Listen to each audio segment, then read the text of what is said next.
Namibia Breweries is one of the blue-chip companies on the Namibian Stock Exchange. Last year, it recorded a 27% increase in revenue to total 1.3 billion Namibian dollars, proving it's able to hold its own in a market dominated by global giant SAB Miller. Obviously, SABM is a formidable competitor, which we respect. But yes, we had some great successes in their markets. Let's use, for example, South Africa. Our Windhoek Lager brand is doing fantastic in South Africa. With the creation of our JV in South Africa brand house with our partners Heineken and Diageo. The team down there have done extremely well and has grown the market share of Windhoek Lager.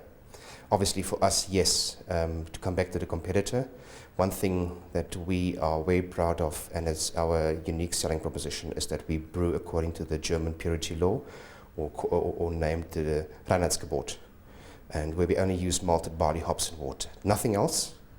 And yes, and that we tell our customers and consumers continuously.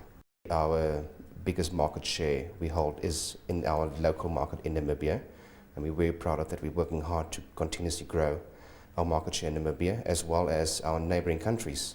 Our number one export market is South Africa, where we compete heavily in the premium beer sector.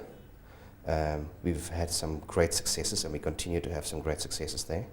Then obviously in Botswana and Angola, which is also, we've grown our market share tremendously in those two markets. While the Namibian market is the company's major revenue earner, it's still very small. And that's why the company is focusing on increasing its export market. Already, it exports to 27 countries globally.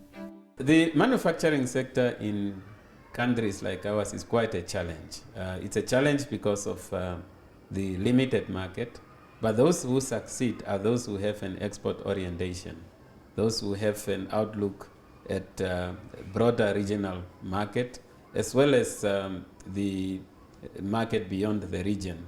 And Namibia is well positioned in that regard. Export is important for us because as a Namibian company owned by Namibians, it's important that we continue to export to generate foreign income to the country. We know that for every $1 NAM dollar manufactured in Namibia, we generate 2.62 NAM dollars back into the economy. So export, unfortunately our government has been supporting local companies, manufacturing companies, to find export markets in Africa. But as regional governments try to increase revenue sources in these tough times, the company is seeing profit margins come under pressure.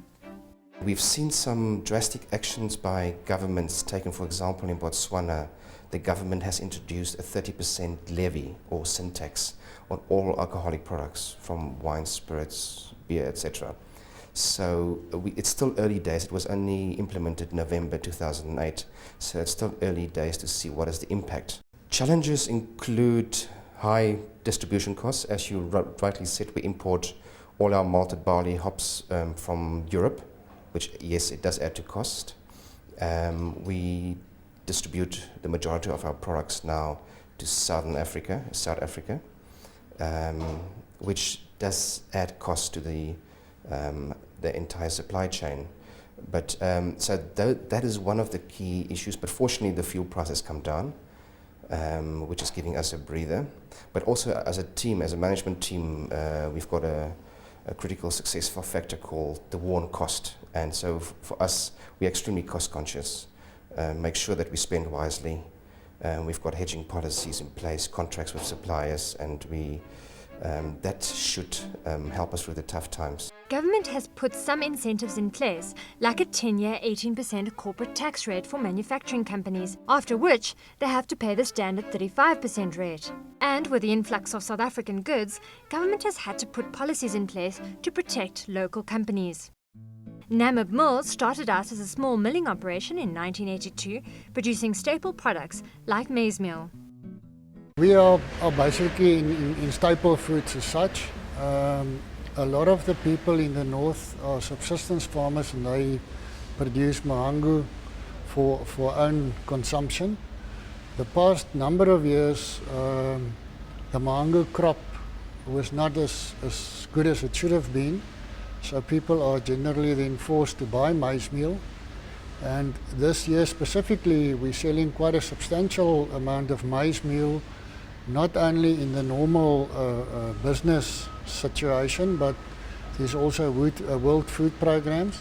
And then the government has also introduced a drought relief scheme where they issue maize meal, vegetable oil and canned fish. So we've at this stage are really having an excellent year as far as that's concerned. Obviously there has been price increases, but people must eat, and you find that people would then say drop their standards and eat down, as we say, from, for instance, a super maize meal maybe to a special, from a special to a sifted, and from a sifted to an unsifted.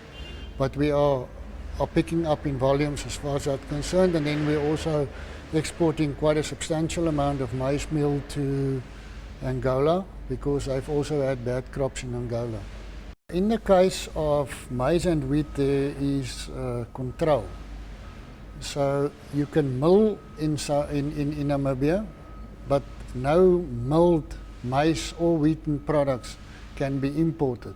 So that's really a closed border situation. And even if during the production season of maize and wheat, the millers have to buy the local produced maize and wheat before they are allowed to import maize or wheat from anywhere else. And the Namibian Agronomic Board is controlling that. So maize and wheat, no imports really that can compete with us, but anyone is free to come and mill here. We, for instance, I think have something like 26 maize milling licenses in the country. And even though Namibia is hardly the country you'd associate with traditional Italian pasta, the company has expanded into just that. It's a related product, and we were doing quite well from the start. I believe, I wasn't here then, but I believe that they captured about 50% of the market before the infant industry protection was introduced. At this stage we supply about 95% of the market, but again our competitors, Pacomo, is coming into the market. While some companies are benefiting from government control, others say it's customer loyalty that will help them survive in the current global conditions. And Weermann Brock is one company that knows how to survive. It's been around since the German colonial days and is still run by the same family. I'm the sixth generation in the family. It's a family business. We started off in Germany in 1837.